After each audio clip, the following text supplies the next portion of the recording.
Hi, this video is for Philosophy 70 and 71. It's a discussion of Alison Jaggar's commentary on epistemology, or the study of knowledge, and how it has affected women and people of color. So, Alison Jaggar, who's still alive, still writing, she was born in 1942, British. She is probably my favorite writer. I think she's amazing. She writes things that I read, and there's just so much in a sentence. Sometimes I have to close the book and just kind of unpack that sentence. At the same time, she is accessible. In other words, it's not so technical and so difficult that you can't read it. I've met her several times at conferences, and she is very straightforward and very plain and rationally and passionate. So a whole combination of things come out in her philosophy. So she heads up the Philosophy and Women's Study Department at the University of Colorado at Boulder, and she lectures extensively as well.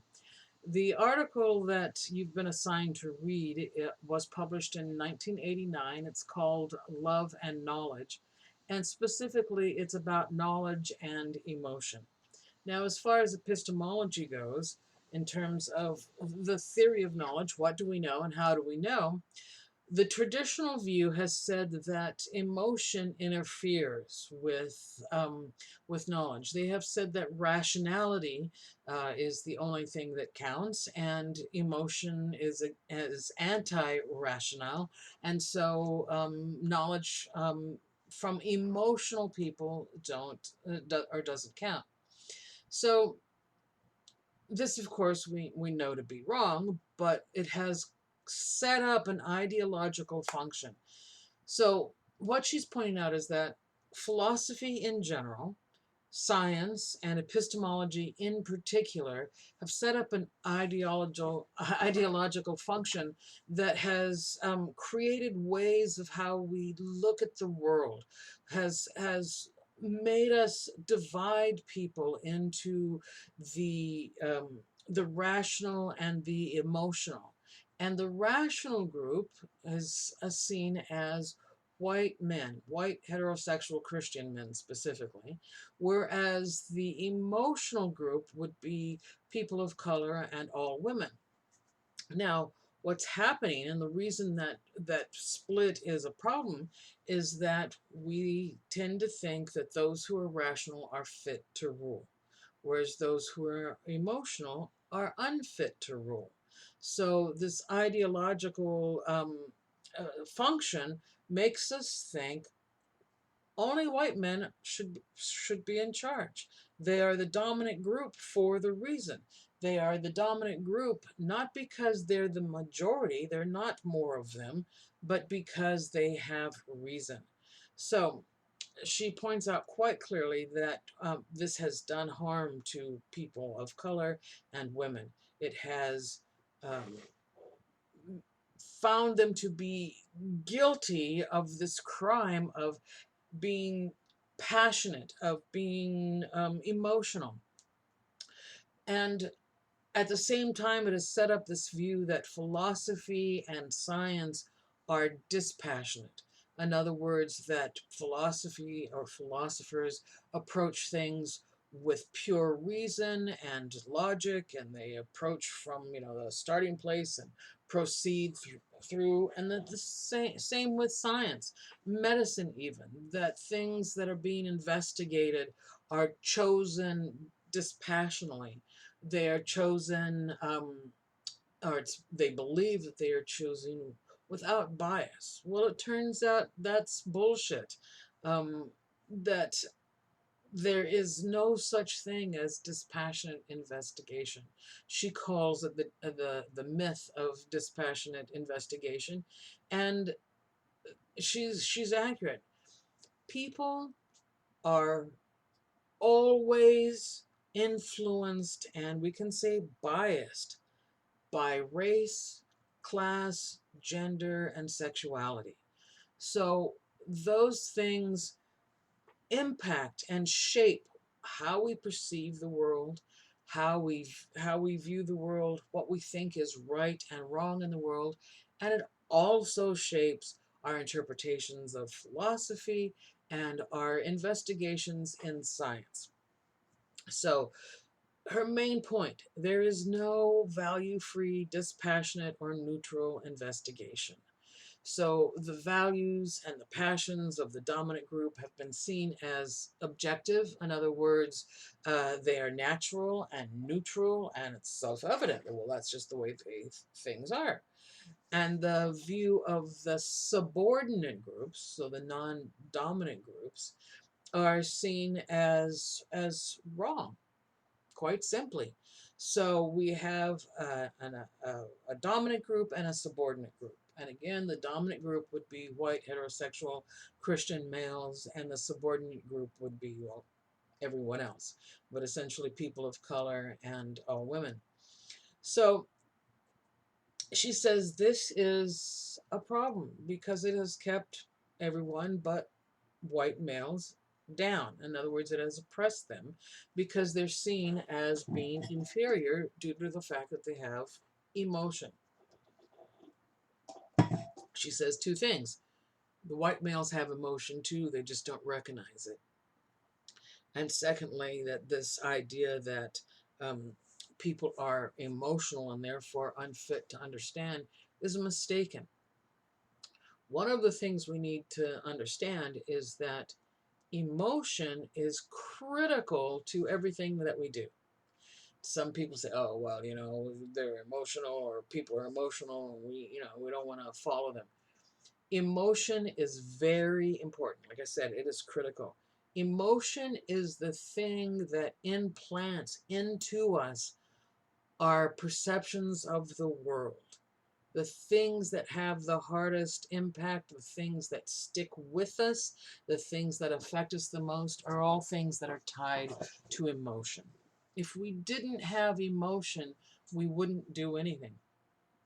If you didn't have emotions, right, you would simply just, sit in the corner and piss yourself and starve to death, right? Because if you didn't have the emotion attached to, well, I don't want to sit here in my own waste, I don't feel good about that, you wouldn't do anything about it. You'd just be like, yeah, whatever. And if you didn't have the emotion to, well, I'm hungry, and I need to eat, and therefore that self-preservation, which is an emotion, if you didn't have that, you wouldn't take care of yourself. So emotion is important in everything we do. But philosophy and epistemology, especially, and science, have for centuries told us that emotion is wrong. Emotion is bad, that the emotional people don't know what they're talking about. So, since emotional people are, let me back up. Since some people are seen as purely emotional, then we look at them and say they're like children. They need to be taken care of. Women and people of color need to be, cared for. They need someone who is rational. So Jaggar has an issue with this view. I do too. You should too. You see, emotion is the human trait that makes us who we are. So when we negate emotion, we are doing harm to people. So we're doing, currently through philosophy and science, we're doing harm to people who have emotion by saying they aren't fit to have control, their knowledge doesn't count. But we're also doing harm to the people who are seen as not emotional. In other words, the dominant group. What happens is that from birth, perhaps even before, when you're still in the womb, males and females are treated differently. um, we have issues of, uh, how we talk to children, how we treat them. All children, all babies are born wanting to be nurtured and to nurture. So what happens is up until about the age of 5, males and females all want to play with dolls and stuffy animals and things that they can love on and cuddle, right?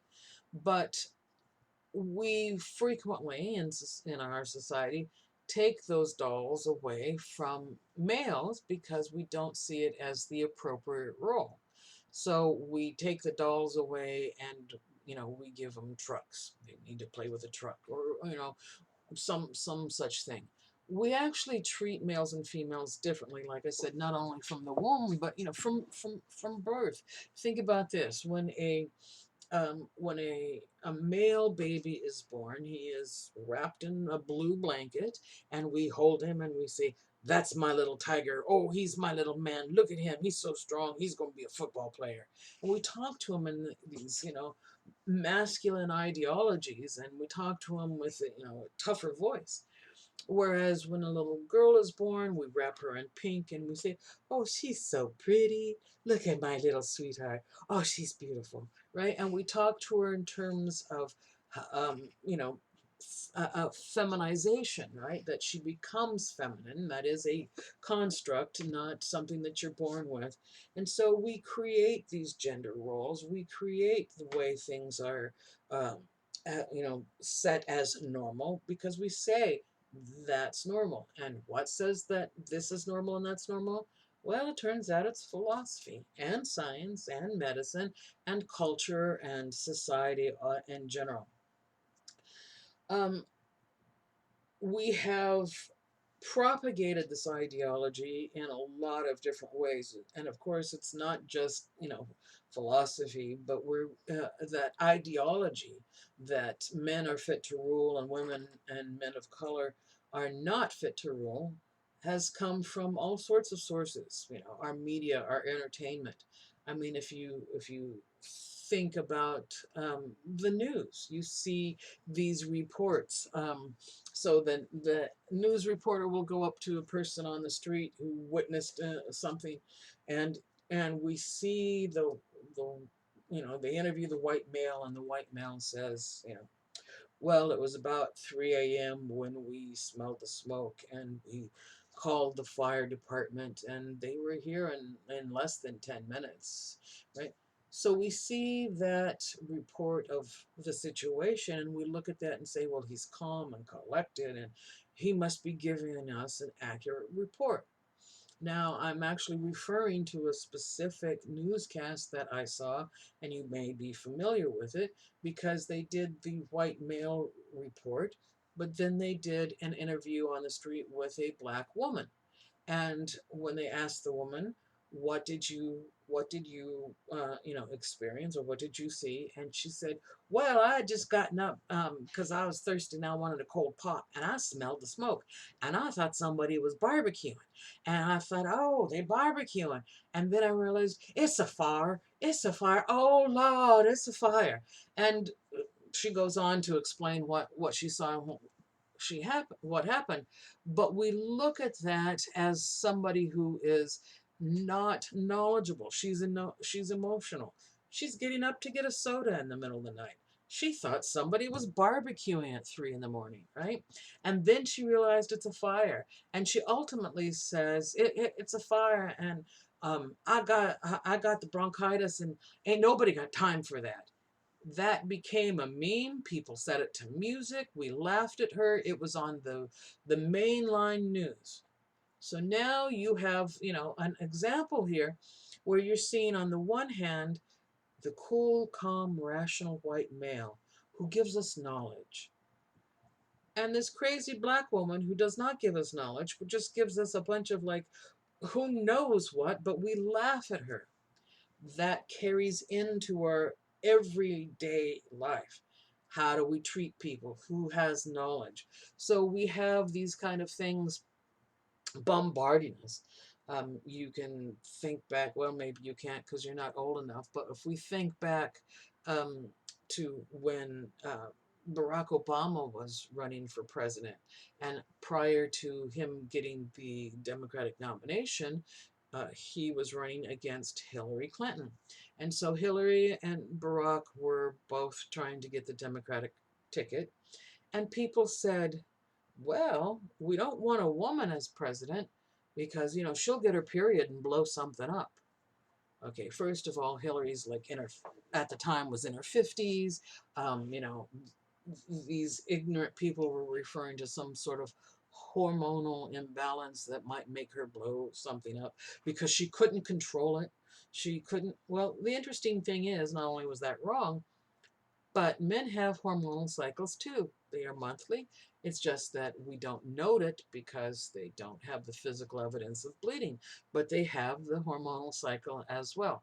But people were saying we don't want a woman as president because she's too emotional, you know.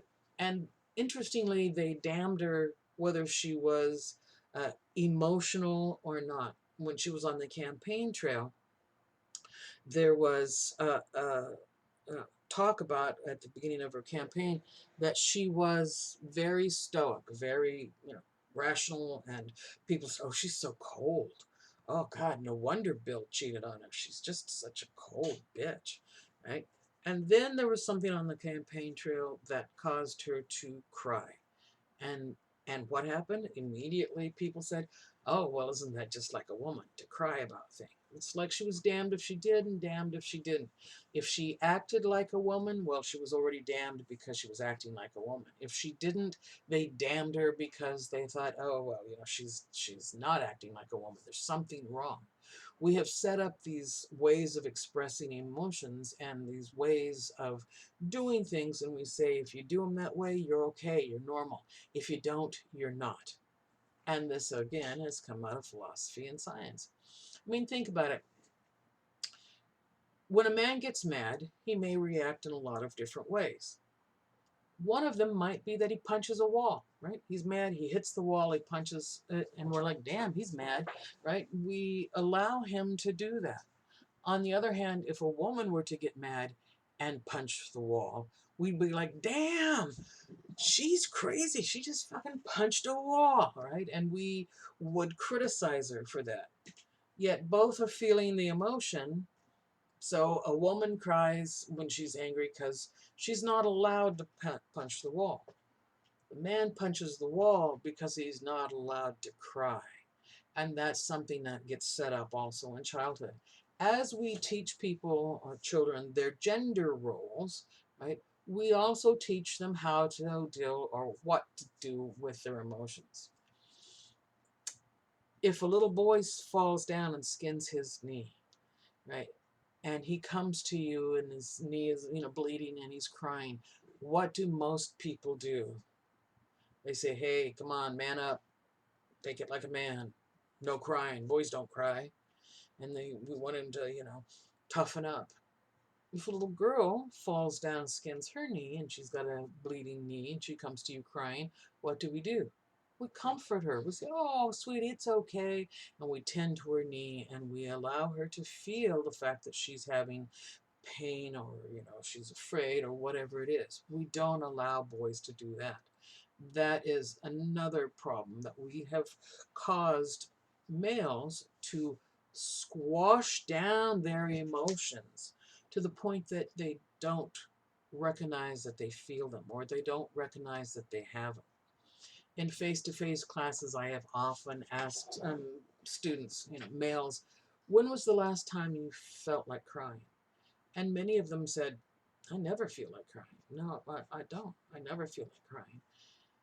And what's happened there is that they have the emotions that would make people cry if people hadn't been trained to not cry, if they hadn't been told since childhood that they had to be tough and not cry, to not show emotion. If you're interested in how we damage our males, there is a book called The Boy Code that you can get, and it's pretty informative. And we know things like males have a higher ratio of drug and alcohol abuse, a higher ratio of violence and suicide. So there are problems that come out of the fact that they can't express their emotions. There are only a couple of emotions that men are allowed to openly express, and only certain situations. So one of the times that men are allowed to express emotion, sporting events, right? They can get all riled up and they can, paint themselves and chest bump and, whatever. They're allowed to do that. The other time that they're allowed to show emotion is when they are drunk, because they hold their emotion in, and then when they begin drinking, they are allowed to show emotion, and two things happen there. They show an emotion because they might be drunk or because they are drunk, and later when they're sober and people go, dude, you were all over like, I love you, bro, that kind of thing.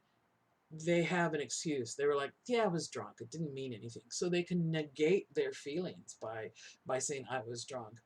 Plus, being drunk lowers your inhibitions and allows you to drop off some of that learned I can't show emotion behavior. So it's not good for males, and it's not good for females, because we are seen as weak because we can. So on the one hand, society tells women, you can show your emotion, it's okay. If you don't show your emotion, like Hillary Clinton, then we think there's something wrong with you. So you can show your emotion, but at the same time, society says, but because you show your emotion, we think that you're inferior and you are not in control. So what do we do about this? Well, there are a lot of things that can be done about it, but we're not quite done looking at some of the problems. We have problems like sexual harassment. We have judges who have actually said in a sexual harassment case, I don't know why the woman is upset. Her boss keeps telling her every day, oh, you have nice tits. I really like that sweater. I don't know why she's upset. Because if someone said to me, the male judge, oh, hey, dude, you got a nice package. Oh, well, I'd take it as a compliment. So they couldn't see the harassment. And for centuries before it was even brought up as a possibility to charge someone with sexual harassment. And then for a few decades after that, we just looked at sexual harassment and went, women are too sensitive. Again, it's the woman's fault. There's something wrong because of this ideological function that says women are emotional and therefore inferior. Now, Jaggar says there's something interesting about the subordinate group, women and then all people of color. They have what she calls outlaw emotions.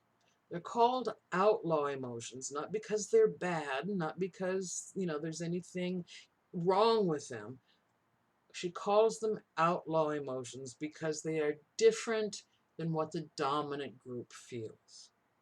So, the dominant group thinks that their views are neutral, they're normal, they're bias free. Again, it's the myth of the dispassionate investigation.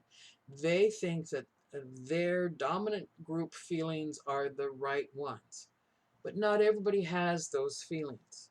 So, for example, when you have someone who might be receiving state or federal aid, and they go and they get, government food. The dominant group thinks that those people who receive the food should be, appreciative and show all of their gratitude, and talk about, thank you, this is such a wonderful thing.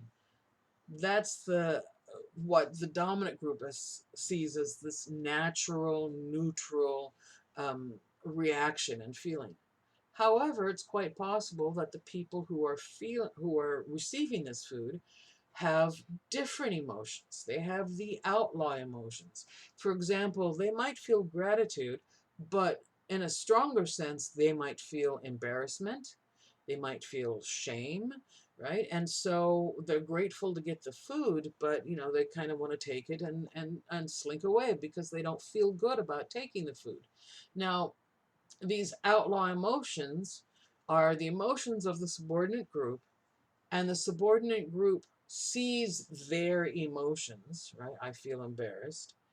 and they see the emotions of the dominant group, and they say, oh yeah, and the dominant group thinks I should be, you know, grateful, and they're feeling all proud because they can give me some food, right? So the people with the outline emotions, probably in Jagger's view, have a better view of what's going on with everybody because they see their emotions and the emotions of the dominant group, whereas the dominant group only sees their own emotions. They see that the subordinate group is demonstrating some other emotion, and they just see it as wrong. They don't see it as a valid emotion, and so they negate it. They throw it out, and they're like, well, they're just wrong, right? It gives the dominant group a narrower picture of what's going on in the world. And so Jagger says what we need to recognize is that the dominant group is emotion deficient. See, people have always looked at the subordinate groups and said, well, they have too much emotion. And she's saying we need to turn that around and look at the dominant group and say they don't have enough, or they don't recognize the emotion that they have. Everyone, remember, has emotions. We just only allow people to, males, to feel certain emotions, and then females and people of color are allowed to feel a lot more in terms of emotion. Back to thinking about the primary, when Barack and Hillary were running against each other, people were not only saying about Hillary, you know, well, you know, she's a woman, and what if she gets emotional and, you know, blows something up? They were also saying, well, you know, what about Barack? I mean, he's going to support the black agenda, as if the dominant group had not been supporting the white agenda forever, right?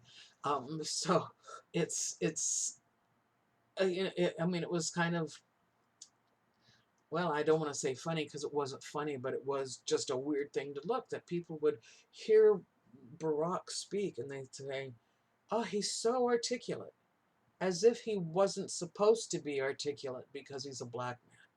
Now, at the same time, we had George Bush, who was a white man, a member of the dominant group, and was said things like, speaking to a group of French people in France, he said, y'all are so industrious, it's too bad you don't have a word for entrepreneur. The word entrepreneur is a French word, and he was an idiot. So we have accepted what he did, Bush that is, because he was part of the dominant group. He was a white male, whereas we were skeptical of what was going on with Hillary and Obama, because one was a woman and one was a black male. So ultimately, um, Barack got the nomination. He was a great president, in my opinion. But it also goes to show that um, that when we are looking at discrimination and sexism, there is always among the groups a hierarchy. So you have a group of oppressed people. Let's say it is a group of Latino and Latinas, right? The male will always rank higher than the female in that same oppressed group. Black men rank higher than black women, and so on. So we've got a view that has come out of science that says we are rational and therefore we know things and we should be in charge. We should control the subordinate groups because they need it, because they're irrational. And Jagger would say, well, that's absolutely wrong, right? Of course, we want people to think and you know, be knowledgeable and be rational, but we have to understand that emotion is part of that, right? That along with our rationality, in fact, the thing that makes rationality work is the emotional drive to be rational. So you've got these dominant values that are so-called, you know, gut responses, and then you have the the outlaw emotions that the dominant group says, well, those are just wrong. Jagger says, look, we need to look at the outlaw emotions because we will get a better picture, and that will help us to grow the knowledge. And we can actually get what she calls a feedback loop going, where emotion changes our knowledge and knowledge changes our emotional reaction, and we can actually get smarter, knowledgeable, more better. I'm sorry, I lost my words. But the dominant group might be emotion deficient.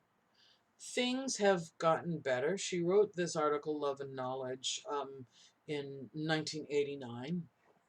Things have gotten better in the last 30 plus years, in the sense that we have stopped categorizing genders quite so much. Yes, there are many people who rely on traditional male female, and roles, and they believe that there is nothing besides male and female, and anything different is wrong or perverted or a mistake. But we've also seen the growth in a lot of people in thinking or realizing that there is a fluidity of gender. There are males, there are females, there's a range in between. There are people who were born with bodies and don't want to take on the role of a particular gender, or the gender, or pardon me, the sex that they were born. So we can look at, we have roles that have been assigned to people based on their sex. And we are now realizing that those kind of constraints aren't good for anyone. No one. We should be free to, bake a cake and use a table saw, whatever it might be, those things that were formerly seen as primarily male or female. We should be able to do whatever we feel comfortable doing. And everyone has emotion. Everyone should be allowed and able to feel that emotion. We'll have a much healthier society.